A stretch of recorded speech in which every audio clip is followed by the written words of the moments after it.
Why, hello, it is I, Chris Brogan. Welcome to this one of our Q&A sessions for owner insiders only. Thank you so much for being here. If you're not here live, no big deal. You might have sent me your question ahead of time. Either way, it's all good.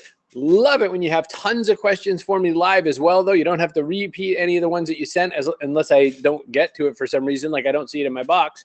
But feel free to load me up with questions. Glad to see you.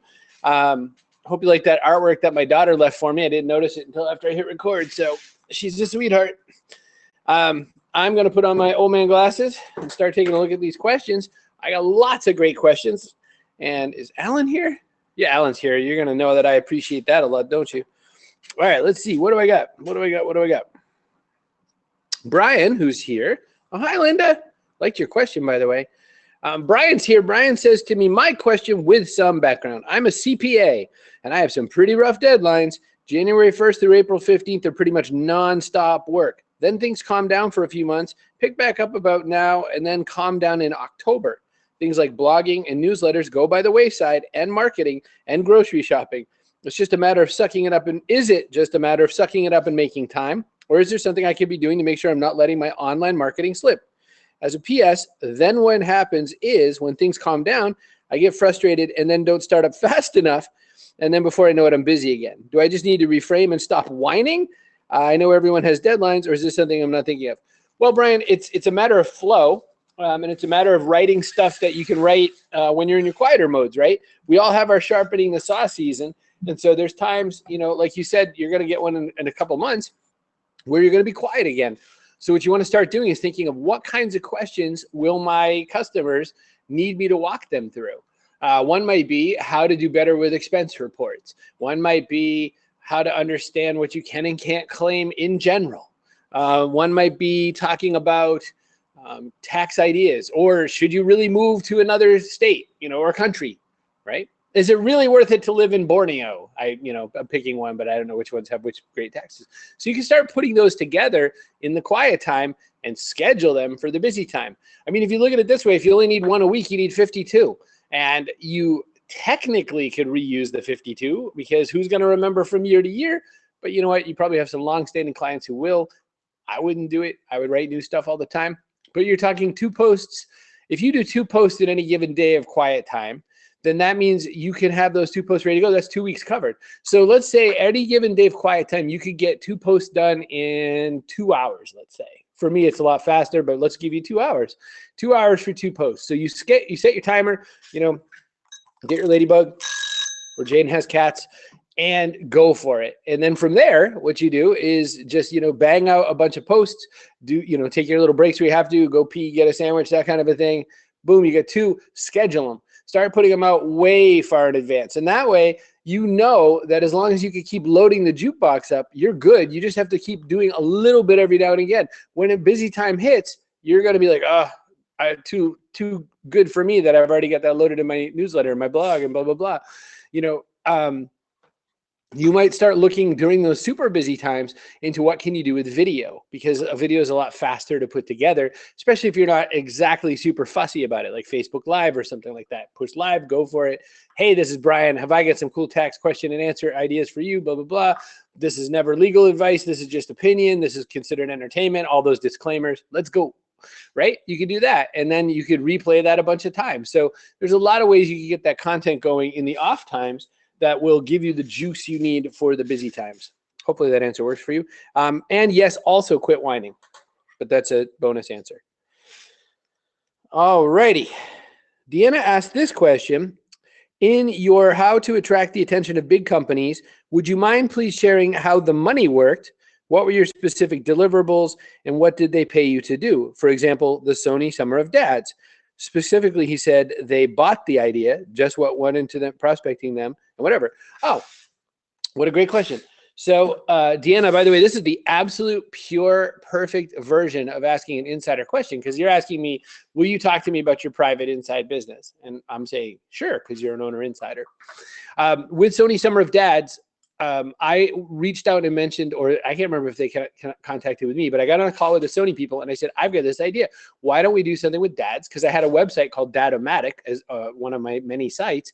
And I said, why don't we do something with dads? Because there's all these people appealing to mommy bloggers. We'll create content with fathers and their kids around using various Sony products, and then creating media with them and have all these different dads participate. You're going to have to send out a bunch of cameras to these people. Other than that, we'll call it a day.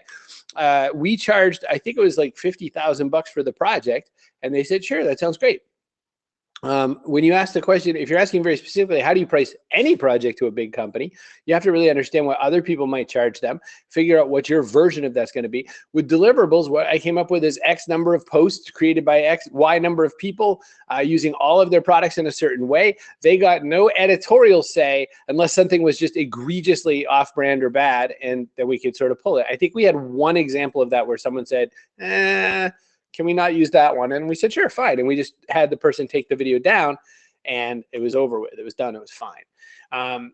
Whenever you're working with a big company, you're going to want to price by project, not by hour. And you're going to want to price by what you think the deliverable will yield for them in some kind of financial returns, or look at what a mainstream version of a product like that would cost and then figure out a different price.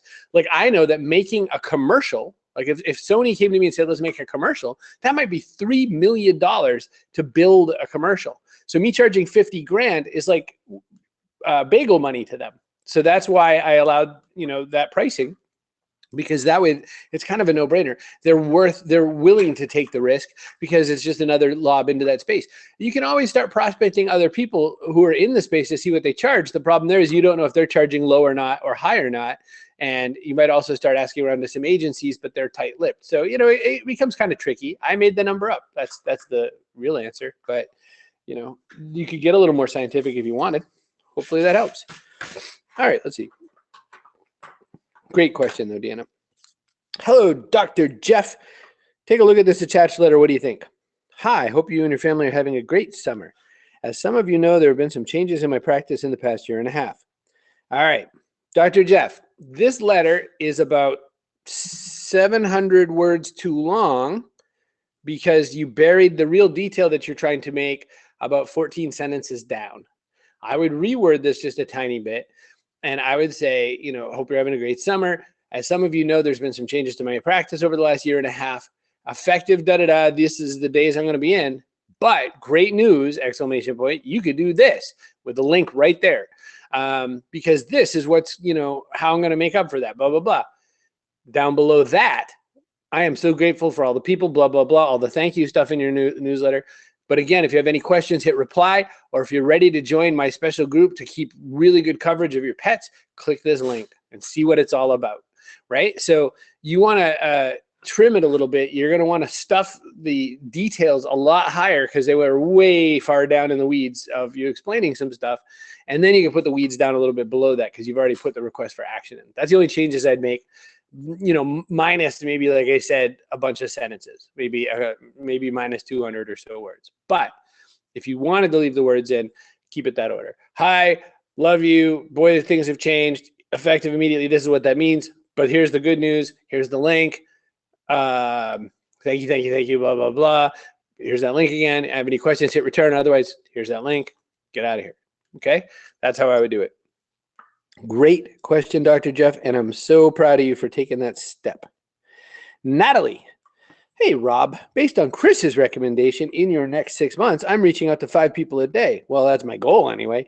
I'm curious if you or Chris have some question stems, I don't know really what that means, but okay, or statements to start these emails or LinkedIn messages off. I find the I was just thinking about you starter getting a bit tired. I'd love some inspiration here.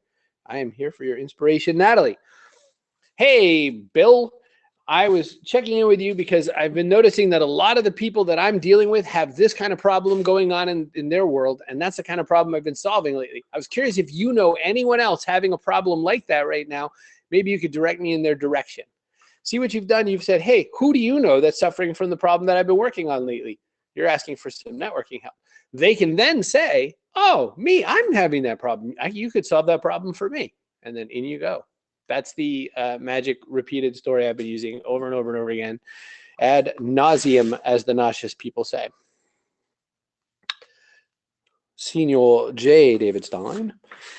What are the biggest changes you're seeing in online business since is the one that you run compared to the 2 or 3 years ago? How have you adapted? Oh gosh, I feel like I adapt every couple of months. The changes are that it's a little bit harder to sell online courses than it used to be. People are not exactly jumping for online courses because everyone and their brother decided to build an online course over the last 5 years, maybe because I helped them, I don't know. The other challenge is that people are looking for really straightforward, clear, and simple payload. Every time I put out a webinar on something leadership-y wise, it goes into the weeds. When I put out one on like, do this exact thing to get this exact result, fills right up. Even write like your life depends on it, that touched a fear button or something, and a lot of people bought that one. So I can tell you that the topics that I've been covering, I'm sort of probing around to see what people want, and they want not simple basic actions, but they definitely want something that solves a scary, painful need in their life as far as online businesses go. Now, you asked me like a question about online business and said specifically mine, so I'm talking to you from my perspective. You could have a whole different set of products and projects. I don't know. You might have to remind me a little bit about what you're selling, but that's what I'm noticing. I can tell you that it's been kind of slow growth, getting email growth. We're trying a few different things, small efforts here and there. We're not quite getting the email list growth that I want.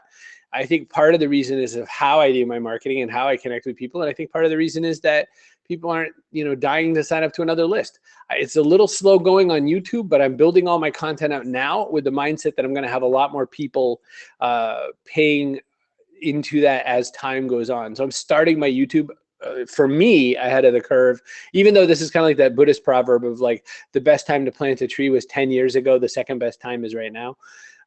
That's what I'm doing with my YouTube. I'm really giving it some attention, weekly posts and all that right now, for the hope that as even fewer people pay attention to my online writing style, they might connect with me in my video style.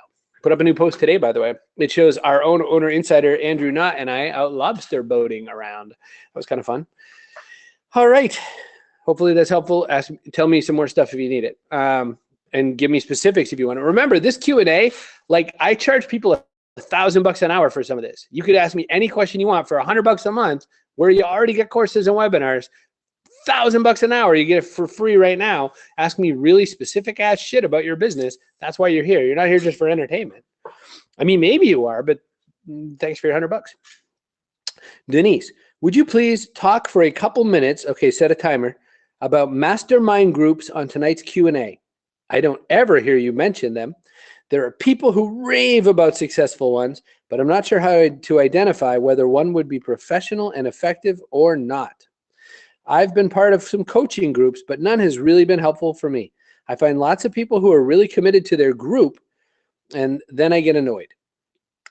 So I like connecting with others who want to truly build their business, particularly since I work alone a lot. Does a successful mastermind require a financial investment and a significant financial investment, a facilitator that interviews participants to make sure that people are at similar levels in their business?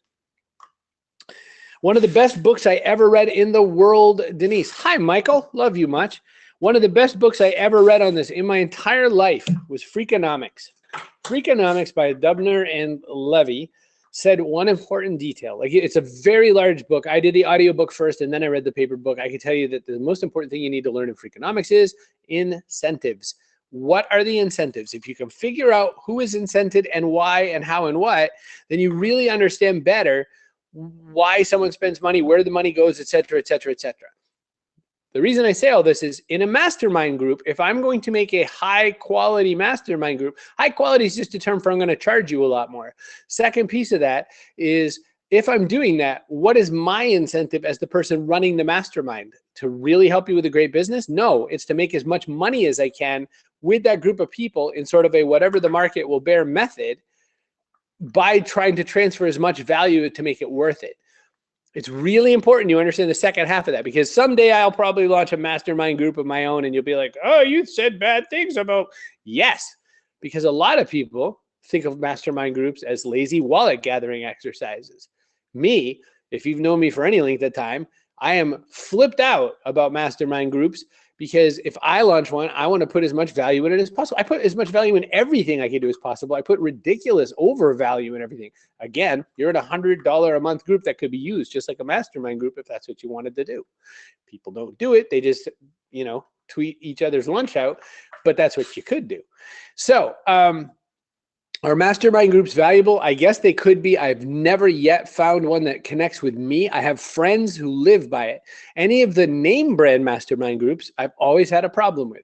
My fiance Jacqueline definitely is involved in a mastermind group. Jacqueline is with Jill Fit, why am I not thinking of Jill's name, her real name? Hang on, twitter.com/Jill Coleman. Jill Fit. So Jack is involved in the Jill Coleman mastermind group, and she's paying the top tier. I mean, it's probably her private business, but whatever. She's paying for the biggest level one for much more access with Jill. But what they're doing is really detailed consulting type work on her business, and the people who've paid top tier are really dedicated to working on it. So in her example, I've seen and spent time with that top tier, and they are hardcore people, and I can tell you, it's a deal. The really important details to look for are they working to solve very specific problems? Does the person running the mastermind have an area of expertise that can lend to the kinds of problems you're hoping to get solved in the first place? Meaning you can't trust that the other people are going to do it. Rob points out, by the way, he goes, but you do create mastermind experiences with friends. Absolutely. I drove all down to Gloucester to hang out on Andrew Knott's boat with him. And we certainly did a very one-on-one version of a mastermind. And then I shot this video. I'm going to show you just a quick second of it just because it's funny. Let's see, 52. All right, 112. I'll wait until you see Andrew. Coming up. So we're in Gloucester Harbor, beautiful part of Massachusetts. That's Andrew's, guys. That's Andrew. So if anyone's met Andrew, that was him. And these fences are his, these lobster traps. Andrew runs a fence company. These lobster traps are his family business. His dad invented the wire mesh trap. And so those traps this is kind of a research vessel in a way, even though it's a working lobster boat. And so I got to go out on that and crew that and catch a bunch of lobsters and put the little bands on them. That's the captain's granddaughter, Faith, showing me how to do it. I don't show you how I do it because I almost got my hand chopped off, but I got it done. And so that's it. That's what I did. So there's a private mastermind group, just as a fun little color. Insiders is the only mastermind group I've ever gotten something out of, says Linda Michaels. Wow, that's cool. Tom Martin, don't say things like that. I mean, if you want, you can just mail me another bag of your money. But you know, you're good, man. You're good where you are. Take advantage of what you got here. This is a mastermind group for now. And Brian says the same thing. You could look at our Slack feed as a mastermind group. It totally is. It's just a question of you using it. This is like a box of Lego in the 1970s, which is just a bunch of variety of things. And someone's saying, well, what can you make out of this? Everything. But it doesn't say on the side of it, you can make the Death Star. So no one knows that you can make the Death Star out of it. So it turns out you got all the stuff inside a mastermind group. Denise, I hope that's a good enough answer. The long and the short of it is the quality of the people determines the quality of the mastermind group. And you've got some incredible quality people working here at Owner Insider, and they've all got lots of levels of experience. I mean, we've got a CPA, we've got a professional editor, we've got a beauty queen, we've got all kinds of people. We've got a coach that helps you figure out how to make the leap into another space. We've got a vet. We have so many super, super smart people. We have the king of Scrum. We've got just, I look at it and a head of PR. We've just got wizards in front of us. So never, ever underestimate that. The best Linda Michaels in the world asked this question. Here's my question. I have no problem expressing an opinion to my audience about work-related things, and I'm not afraid to show, and I'm very, very open about my flawed and regular human side. But I am extremely careful not to post political views on social media, in arrivals, or in presentations. What do you think about mixing politics and business for owners? Linda, you couldn't ask a more difficult question at a more interesting time in the history of humans. I think it's very interesting. May you live in interesting times is the Irish curse, right? I read just yesterday, I guess it was, or maybe today on Facebook News, I saw this thing saying Donald Trump broke with a 20-year tradition of celebrating the final Ramadan dinner in the White House, and that we've been doing this for 20 years. And the first thought was, wow, 20 years isn't all that long, and it used to feel like that was a long time, but that's only like a couple presidents worth. Second, I was like, oh, bad Donald Trump, that shows something. The interesting thing for me in the Facebook news was I didn't read the news articles because they all said the same thing. Donald Trump stopped doing this thing. Got it. The interesting thing was reading so many different people's perspectives, including a couple of my Facebook friends, who, my very left-wing liberal people were like, God, what a terrible man. He's evil, awful. Can't believe he did this, whatever. A bunch of interesting right-wing people were like, God, finally right. This is a Christian nation and Christians shouldn't support Muslim stuff. And I was like, brother. But somewhere in there was some interesting stuff. And here is what I pulled from this. This is all for a purpose, Linda. Someone said, you know what? I don't think the president should support any particular religions. That's part of the separation of church and state. I was like, okay, well, that's an opinion. Okay, got it. Another person said, it's kind of hard to support this when the most extreme versions of Muslim culture don't support gay rights, don't support liberal leanings, don't support freedom of religion, et cetera, et cetera, et cetera. And it was a Muslim person saying this. He said all these various sects are, doing bad things in the name of Islam right now. And he goes, I wouldn't support it either. And I was like, whoa, that was interesting to think about too. And where I came out on this was my opinion was going to be something more like this. My opinion was thinking, you know what? I think if I were a president, not Trump, if I were a president and I was going to celebrate or consider celebrating Ramadan, I would want to celebrate it by saying in every religion, in every faith, in every culture, there's the best of what this religion might stand for. And then there are some fundamentalists who land in areas which cause some social challenges in our world right now. I would like to just appreciate that there's a culture that in some ways has this going for it, just like our culture has in some ways XYZ going for it, etc. I would probably land there. So I thought about all that and I said, should I make a post about that? And my real answer ended up being not really, because I don't really feel like having that conversation with anybody. That's just my take. But I think there are places and points to be political, Linda. And I think, for instance, if you have a say on environmental collections of information, like if you want to say, I'm no longer supporting wooden pallets in distribution and delivery, I think they have to be made out of XYZ material because it's better for the environment, blah, blah, blah. That's a political statement. You should do it. I saw the most other bizarre news story. The guy who founded the Weather Channel, who is a scientist, was saying that climate change is bull and that CNN doesn't allow that debate to happen. And CNN mocks people who think climate change is real. Is fake. And this guy founded Weather Channel and says climate change is fake. And he said, but CNN won't allow this information through. And I was like, that is so weird. Like, that is not, in my opinion, the people who deny climate change are weird Neanderthals who believe XYZ. I had a very political feeling. Do I want to have that conversation? Doesn't change my business much. Would you want to have that conversation? Might change your business. I think it's obviously a highly personal thing. I would go for it where it makes sense to your business. I would not go for it just to have an opinion. It turns out most people don't really care too utterly much about your opinion. I just got done, though, in that webinar, last webinar we did, if you saw it, saying, stop riding the damn fence. But sometimes riding the fence is one thing. Throwing in for a fight that you don't really need to be part of because you have no dog in that race, that's a mixed metaphor. You should definitely give it a go. All right, we have a live question from David.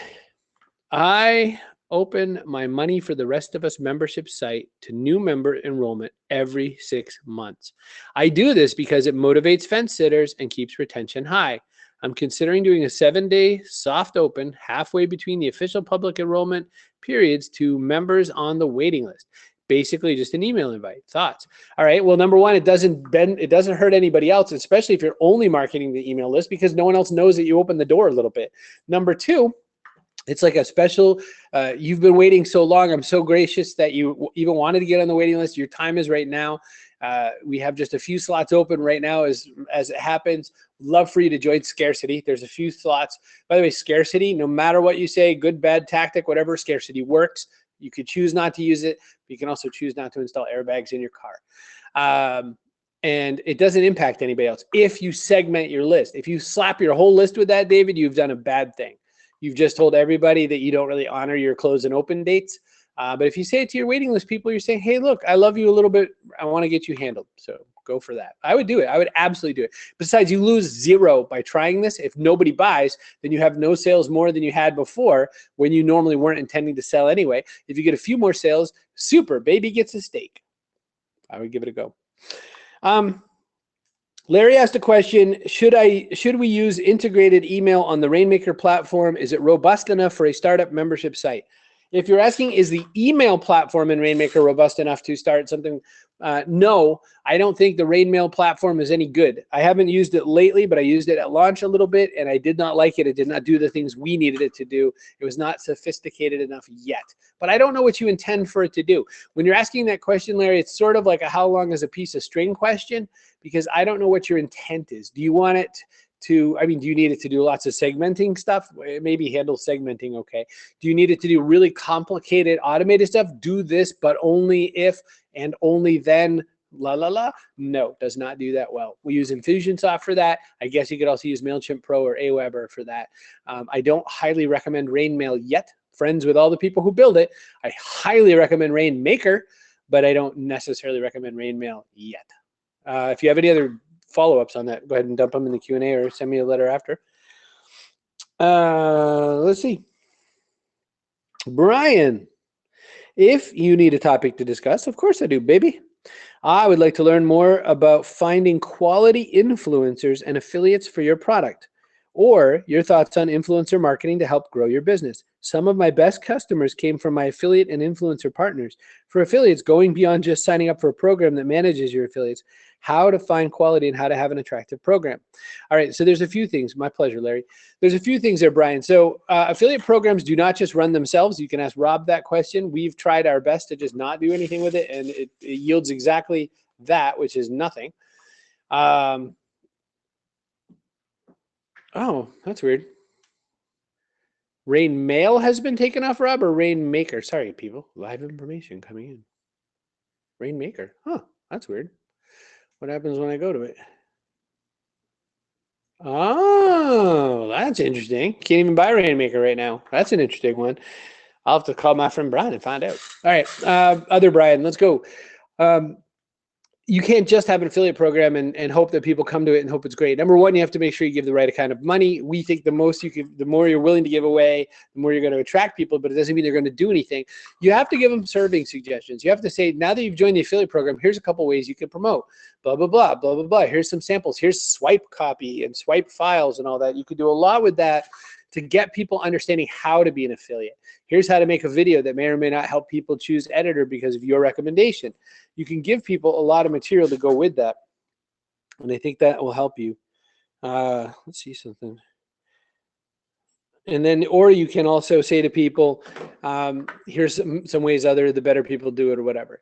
The people who sign up for your affiliate, do they have enough traffic or subs to make managing it worth it, right? So that's a Rob point. Rob is often getting people to sign up to our affiliate program, or I'm pushing people to sign up for it, and they have like 14 people on their email list. Well, if you get 14, you might get one. And that's an almost 10% conversion, which is untrue in digital marketing. So as far as influencers go, it's the same sort of thing. Hey, influencer, I know you're a blogger. I know you believe in the power of writing in words, like Jeff Goins might be an example, that cute little leprechaun. You could say to him, hey, Jeff, I know you're interested in this, blah, blah, blah, blah. I know you do all these writing projects. This is editor. I would love to have you get on board. Here's what we do for influencers, blah, blah, blah.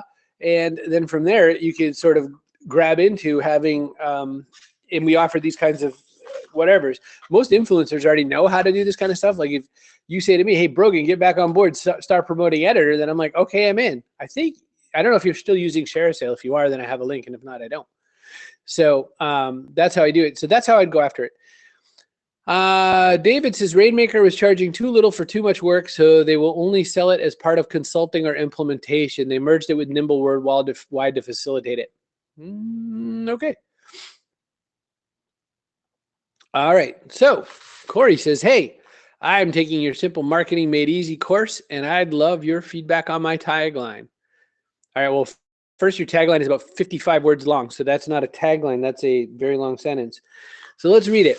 I help new entrepreneurs and business owners clarify their vision and mission so they can attract their ideal clients, increase their business, and focus on the work they love. Anybody in America does that, Corey. That is not a good tagline. That is, by the way, most of that is from late 1980s Stephen Covey book. So there's that. And also beyond that, your challenge is that none of those words are anything that anyone else hasn't said before. I could type almost every single one of those words into Google and I would get a lot of feedback. So here's what I'm going to do live Google. About 2,750,000 results came back on that. That will tell you the deal. So don't do it.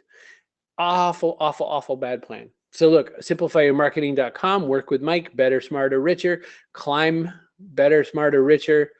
I don't really know what that is. Incredibleenterprises.com, one simple thing online, Justine Clay, Fast Company, blah, blah, blah. You see, it's all out there.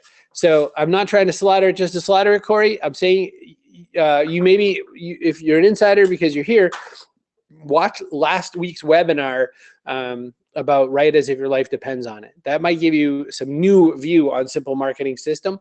And you're going to have to murder a lot of those buzzwords. I think that the whole premise is, what are you going to say that's going to make someone see something different? If Dr. Jeff, the vet, there's a lot of holistic vets in the world, I guess. I don't know. There's probably not as many as there should be. I would do something vicious with that. I mean, I said it last week during my webinar, I keep your puppy out from under the blade.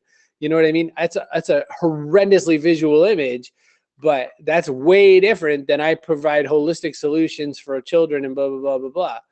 So Rob has an example or an idea for you. Ask a client to tell you what you did for them, because sometimes you'll get the best answer back from that. Sometimes it's the idea that you don't know is hidden in some previous client that you've already worked with. That'll tell you what you do. I have a friend, by the way, it's his birthday today, and he was saying to me privately, he's been out of work since January. He's 6.5 months in climbing here, out of work.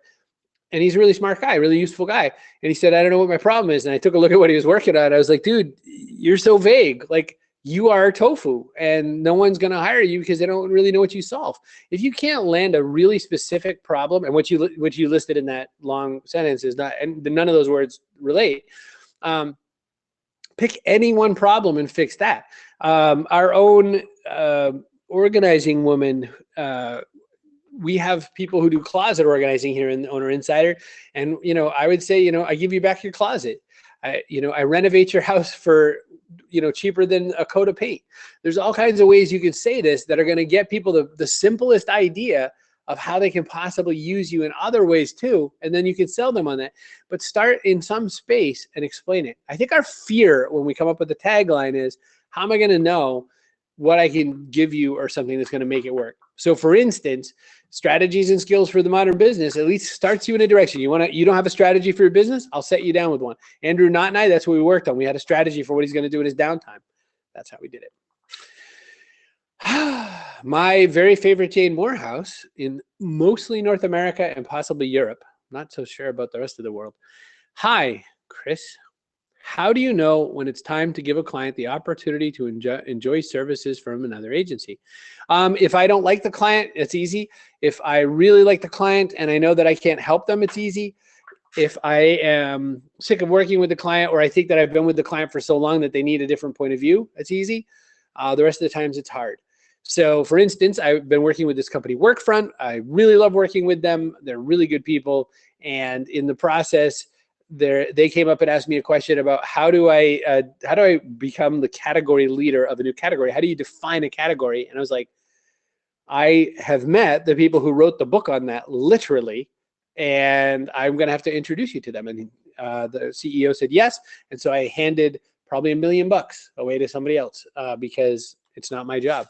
I don't know how to do it as well as these people. I like the people, but they refuse to understand that PR and social media and client services are different. Well, it sounds like you like the people in that kind of way that, you like cage wrestling. It doesn't sound like it's fun, and it doesn't sound like they understand really. The real challenge here, the real opportunity, let's say, to be a little more positive, is that if you gave them a clearly defined, here's exactly what you're going to do with them, and they say no, then give them to somebody else. You're saying you don't understand me, and I'm saying they don't have to if they're paying for it. You could just say, this is what I'm doing and this is what I'm not doing. If they're giving scope creep, then say, great, scope's changed a little. Here's an addendum. Here's how much more you can charge, right? So you're allowing that experience to happen, and you have two ways to fix it. Define it better, or push them to somebody else because you don't want to handle the redefinition. And that's the only two choices. If you allow it to continue, then you've asked for this. You've said, I think this is what I would like right now, is to have vague and annoying conversations with people who I don't like anymore because of this. And it doesn't matter what previous experiences you've had, and it doesn't matter how much time you've been working with them. This is a redefinition moment because they're clearly not getting what you're selling. But that means you've clearly not described what you're selling in a way that they better understand it. I say everything I say with love. That is always tough love, because I'm not here to kiss you. I'm here to kiss you after I fix the boo-boo. Okay. I think that might be, oh no, I have an Alan Jackson question for sure. So I know I have at least one more question, but if you have not sent me a question, this is your time, because this is it. I went a lot faster than I thought. Hello, Chris Brogan, says Alan. The question is, sorry, my email just slipped down 2 notches. I'm not sure I could even begin to imagine all the opportunities people toss at you each and every month. How about sharing which aspects of an opportunity are the most likely to pique my interest? Well, Alan, if I got to be downright honest, the very first one is money, baby. If someone's got a budget, then I'm willing to think about solving their problem. That's straightforward. Number 2, if it's creative, if it's really kind of unique, I'll have people say, we want Chris to come in and write 5 blog posts. Rob already has a preset way that he deals with that. He's got set contracts. I don't even see that anymore. Rob will just tell me after the fact, hey, good news, you're working with XYZ. Rob even knows what companies I like or I don't. Thank you, Rob. Rob even knows what companies I like working with or I don't. My favorite opportunities are like what I just did with eBay Partner Network, which is getting the chance to embed with somebody for a while. EMBED, not get INBED. Although sometimes that, would have been nice too. Embedding with someone means that I get the opportunity to really see how they work, really feel what the business is doing, really get an idea that this is where I'm going to go with that, and then really work with them to execute in a good way. I loved my experience with eBay Partner Network, which ultimately was just one speech and/or the time I spent on that day with them, but feels like there's more opportunity down the road if I push it forward a little more. eBay is a cool project. eBay Partner Network in general is kind of cool because they're one of the big guys that's been around for a long time, doing something interesting for a long time that we think of in a way that's not true anymore. We think of them as a place where you sell your smelly old things on your old rug to somebody who collects weird things. But eBay, 80% of what they sell is brand new. 80% of what they sell is 100% brand new. And so I was like, oh, I didn't know that. And there's like these really complicatedly interesting ways that they can configure carts and stuff like that other companies don't offer. And there's just a lot of neat opportunities that no one thinks eBay, but eBay with their whole new plan of fill your cart with color, they're really investing in a lot of cool promotion and stuff to really show off what they got. So that's my favorite kind, Alan, in that order, pretty much. Money, embedding, and sometimes just interesting industry. Like, oh my gosh, I'm not going to say what brand, but a hot sauce company wanted to work with us and then just didn't pull the trigger. And I'm so sad they didn't, because I had 1,000 ideas for them and I bought a crap ton of their sauce. And now I have a burning crap ton of nothing. All right, Lisa, let's go. What do you think of guest posting as part of a market strategy? Guest posting used to work rather well. I think that with guest posting, it's kind of something where so many bad people ruined the market that you will have a trouble getting a lot of people willing to take your guest posts. But then some people are really crappy at, filling a business niche. I think that if you spend the time to get more people to connect to the right kinds of people where you should guest post, and there's a real synergy between what you do and they do, and they really are the same kinds of people, just, brothers from another mother, so to speak, then you maybe have something. But, as far as how does it work in the world, it's okay. Referral in general is a really powerful thing. I would read the book, The Referral Engine by John Jantsch. I might still have a link for that. Let me just check. cbrogan.me/referral. Nope. Just go to Amazon, look up the referral engine. All right. What do I think of holistic actions? Go back to your LinkedIn pitch and use the words that you've been using to describe the work we've been doing. I don't know what you're saying. Go back on that one, Rob. I don't know what you mean. All right, holistic actions. Join us to become empowered and take control of your pet's health. Take all of those words out except for take control of your pet's health or become empowered to take control of your pet's health. People understand join us. It's part of it. It's built right in.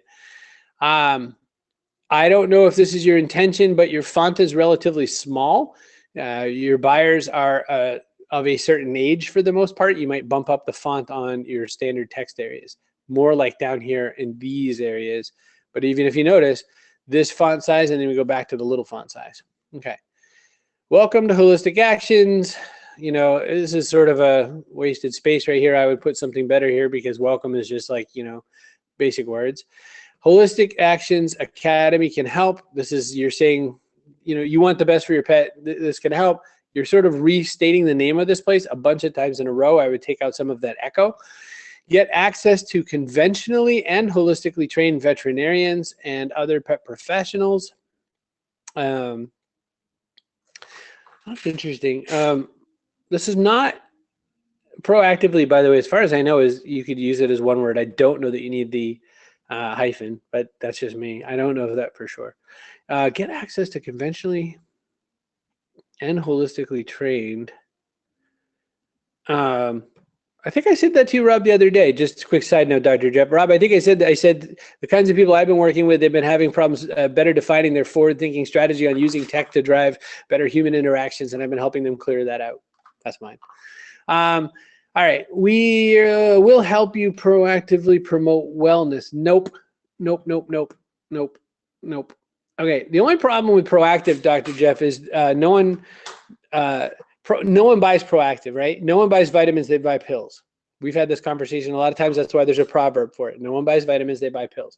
The reason is because, you know, you've got the whole situation of people think that it'll never happen to them until it does happen to them. In fact, I would start with something like that. You never think a pet emergency will happen to you. You never think pet illness will happen to you until it does, right? That is way more powerful than we're going to give your pet vitamins. Save thousands early by doing what you can to improve your pet's health long before they find themselves in a medical situation. All of the language I'm using is different than what you've got here because, you know, look at what you're saying here. You probably already know the benefits of fresh food feeding and minimalizing vaccinations and medications, but you want to do more.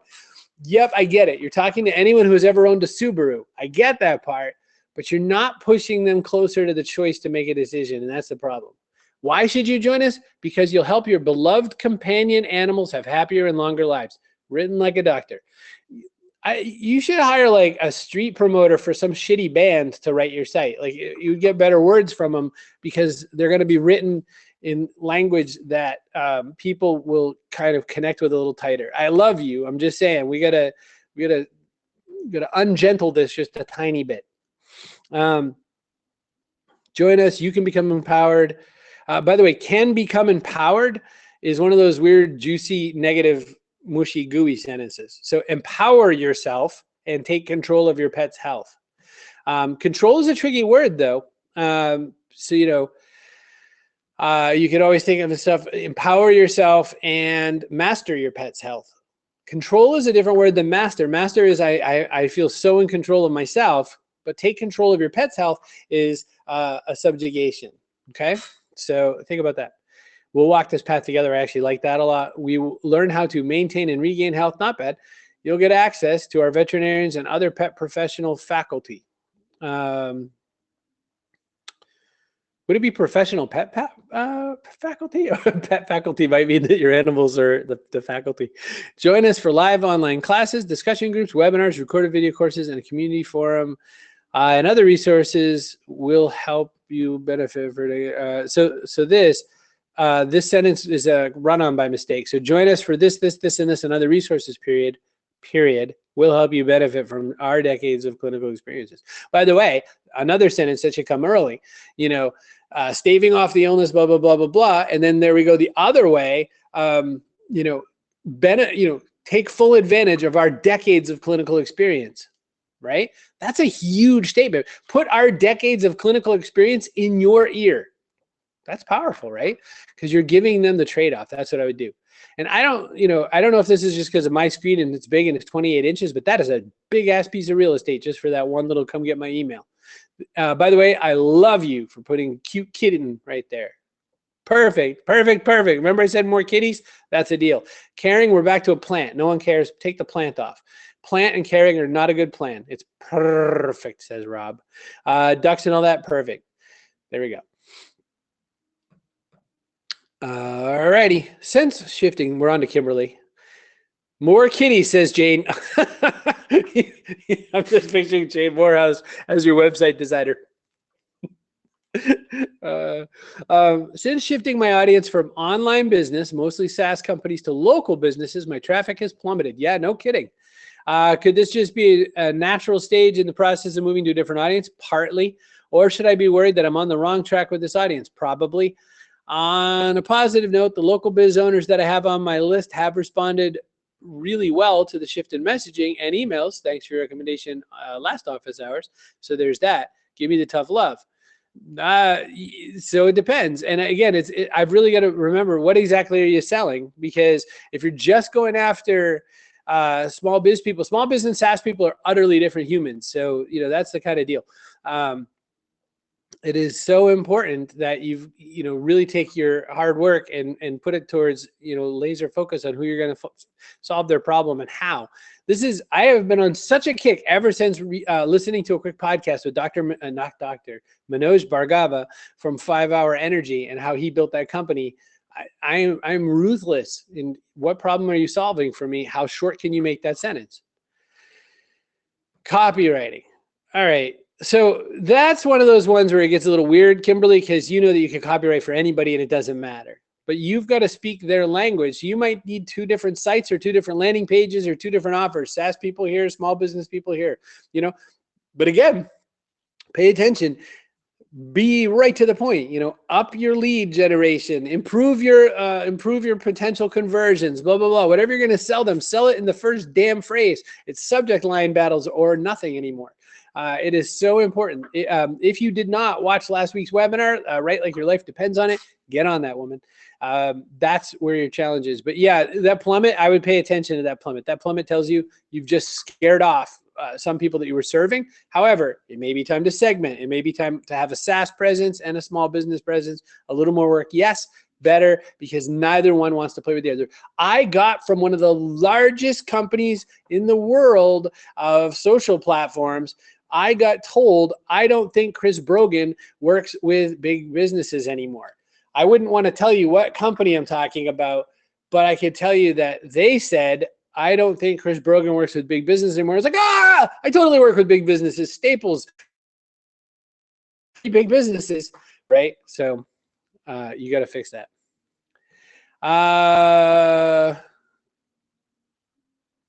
Linda points out for Dr. Jeff, if he told me I could use holistic practices in my busy work life, he'd have me. By the way, Dr. Jeff, you have at least 150 or so people on a Slack group that you could say, what is the number one reason you would ever consider going to a holistic vet versus a conventional vet? And then see what they say. It doesn't always work, but you can always ask the question if you want. By the way, I think I emptied my question queue. Any of you very attractive people who are here live want to talk to me? Minnie going to sneak out a question, or Sarah or Stephanie? Do I have Tracy who might want to throw something over the wall? I haven't beat you up this week, Tracy. What else we got? Joanna, I don't think I've heard from you. And John Ackley, buddy, how are you? Are you and Michael still doing your accountability conversations and all that? I'd love to hear an update on what's going on in your business. For that matter, if Tom is still on, I would love to hear what Tom has been doing too in the land of making lots more customers happy. Both Toms in this case, but I was thinking Tom Martin with book people specifically. Chip and Dan Heath have a new book coming out. In the meantime, in case I'm going to just talk about nothing for 3 to 5 minutes. Well, you have 3 to 5 minutes more to throw a question up, and if not, we're going to go. I evidently talked really fast. I felt like I had tons of questions. I was really excited by the conversations, but if if we hit the end, we hit the end, baby. Tom Martin rings in. Tom's such a good fast typer. I'm enjoying working with Dr. Gray, an expert on getting into medical school. Oh my gosh, that's really fun. Do I have any other general book recommendations? Oh, Brian, I'm at a rough spot right now because I'm writing a book, and one of my problems is that when I'm writing books, I can't read that many books because I'm in danger of stealing their ideas or being influenced by their ideas. So I'm just starting Chip and Dan Heath's book. I just read a book about YouTube that I really can't exactly recommend. I have a book recommendation. Hang on. I'll tell you something funny when I come back.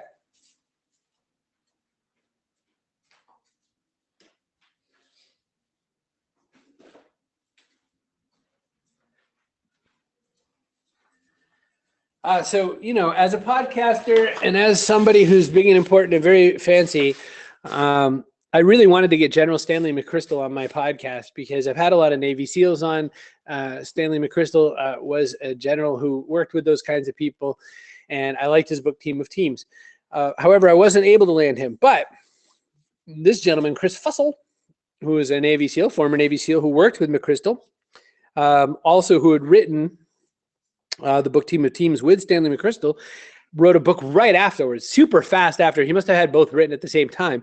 One Mission, How Leaders Build a Team of Teams. This book I liked way more than Team of Teams. Team of Teams ended up sounding like it was written by authors. This book was definitely written by an author. I wanted the book by McChrystal to sound like it was written by a general.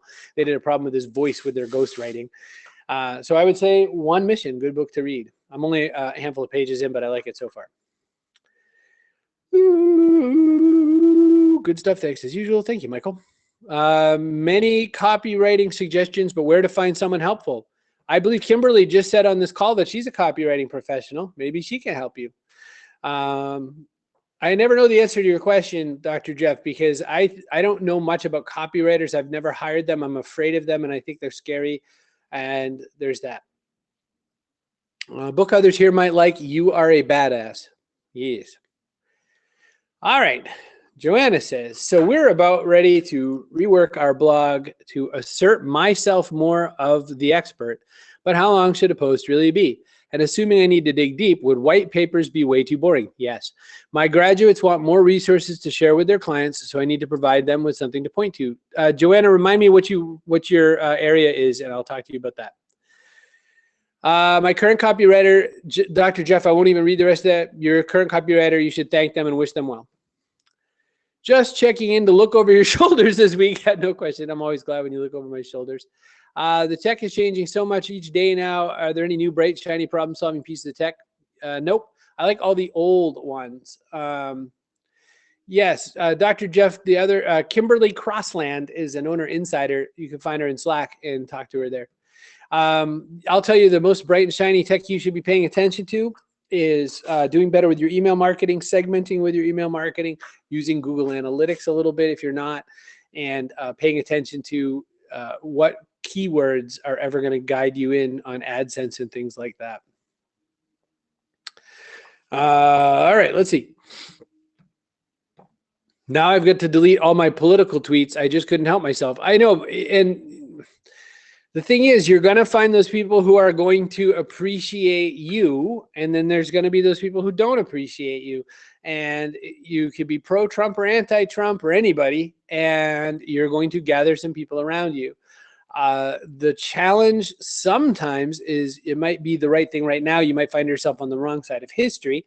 The other challenge is sometimes you're being political because it's bothering you, but it's not anything to do with actually the business that you help people solve. And so you're throwing your political, it's kind of like having a restaurant and you really love hot peppers. And so you put hot peppers in every single dish, but that's because you love hot peppers. It has nothing to do with making the right menu for the right people. So follow my logic on that one. To start my business, get a website and email list. Call it a day. Website, email list. Merry Christmas. Joanna trains people who work with new parents. I train them to help them with newborn bonding. I'm a little thrown. Hang on. You help people who work with parents bond with those people's newborns, or you help people who are going to help other people? You're like the B to B to C that are helping newborns bond. I'm not asking to be funny. I'm asking because I don't get it. Sarah says, I'm getting back on track with blogging. I've decided to create a personal site where I'll house the blog instead of having this on my business site. I know you do this. Any issues with Google if I use my posts on both sites? Don't do it. Don't do it. Don't do it. Don't do it. Yes, you'll have problems with Google. It means that you don't have enough ideas to spread across 2 sites. Don't do it. Don't do it. My site is completely different than Owner. My newsletter is completely, utterly different than my chrisbrogan.com content. The minute you have to copy and clone content, it's because you don't have enough ideas, and that means you're not working the right things. You're not thinking enough, and you're not challenging yourself enough. Don't do it. Maybe I don't want to work with those people. Then, by the way, go for it. You can post on both sites, just don't post on 2 different places. You never, ever, ever, ever, ever, ever, ever want to double dip. So you train the trainer. Got it. So your buyer then isn't the newborn parents of newborns. Your buyer is the person that works with newborns. So you would mostly want to do blog posts, and you would want to, you can maybe do videos as well. Remember that video is a really powerful teaching tool. And then if you're going to want to write a white paper every now and again, if there's something that's just got a depth of volume that you've got to cover, then you can reference that white paper in the video. But I would measure very specifically with something like Google. I would, or their managers, executive directors with the money. Yep. Yeah. The people. Yeah. Rob makes a really good point. Thank you. You should circle back, by the way, Joanna, and talk to Rob. Rob is a Touchpoint certified coach and does a lot of work with those kinds of people. He might have some really good ideas. Rob's also, I think, has 1 or 2 coaching slots available if you want to work on that. So, yeah, Sarah, always new, always unique, always new, always unique. Quick question. See, Tom Butler, I knew we'd wring a question out of you. How does that split personality thing you just talked about work for you? I have that sort of split, but I don't have any real clarity on how to separate those identities. If you mean splitting my business like that, Owner is a project. Owner Media Group is a project. Chris Brogan is always Chris Brogan. So I talk about things that are interesting to me. If you look at the catchphrase, strategy and skills for the modern business is what we say at Owner. At chrisbrogan.com, I say, use media and community to earn customers. I'm here to help. So I have 2 totally different things. They're technically interrelated, but one is a little bit more wide searching. So strategy and skills for the modern business, we don't have to talk about using media and community. So there you go. Oh, Joanna, you trained with Brazelton as well. Well, there you go. You're off and running. So, Tom, the way it works is that my Chris Brogan stuff is absolutely and utterly built to being whatever's on my mind at any time, and or stuff where I'm trying to get sort of a much more personal connection with people in these ways. Look at this post here, how to attract the attention of big companies for your small business. That was right after a certain company that rhymes with shitter said they didn't know that I worked with those kinds of companies. So I made sure I got that handled. Every now and again, I can use chrisbrogan.com for a rant. You never want that on owner.media because I could disavow this is my own personal site. Go to hell. But I direct at least 3 people a day now to this post right here, how to write a great Roundup post. How to write a great Roundup post. There is the 1-word answer. Don't. Hate Roundup posts. Hopefully that answered. Just finished putting together my 3 words for 2018. Wow, that is so interesting and strange. But okay, so you're saying I did so well this year that I know where I'm going with it. I know that this year got me here, and I'm going to adjust it just a little bit for next year, and I'm going to move forward. That's powerful, Alan. Good for you, man. I don't think that way because I really do a lot of reflecting and soul searching near the end of the year, and I say to myself, this is what I want to be doing. Am I where I'm supposed to be? And if the answer is no, then I'm going to have to shift everything. So I don't know. That's cool. I'm proud of you, man. Go for it. That's mighty stuff. All right. I'm a 6-month kind of guy. Well, there you go. 6-month jump it is. I think that was clever. So we're going to get the heck out of here. We're done answering questions. You have any more questions for Q&A? You know where to find me on the Slacks. Go to our Slack group and start asking tons of questions. It's a good place to be. Ask anytime. Q&A is not once a month. It is just once a month on webinar and live and in person. It is every day if you ask questions on the Slack. And remember to ask 150 other people these questions, not just Chris Brogan. I have my interests and my ideas, but I am not the be-all, end-all wizard of all things. Just as I said tonight, Dr. Jeff said, hey, where do I get a copywriter? And I said, oh, you have one in like 2 rows down in Slack. There are lots of really smart, wonderful people. So I love you tons. I'm so glad you're here. Alan, you're making me laugh because I know why you're saying that. And I'm so grateful. Everybody, thanks for being part of this. Always appreciative. Drop me a line, chris@owner.media. Thanks for being an insider, and I'll catch up with you. Thanks again, Rob Hatch, for all your feedback as well in the wings. Always great. Thanks, everybody. Goodbye. Merry Christmas.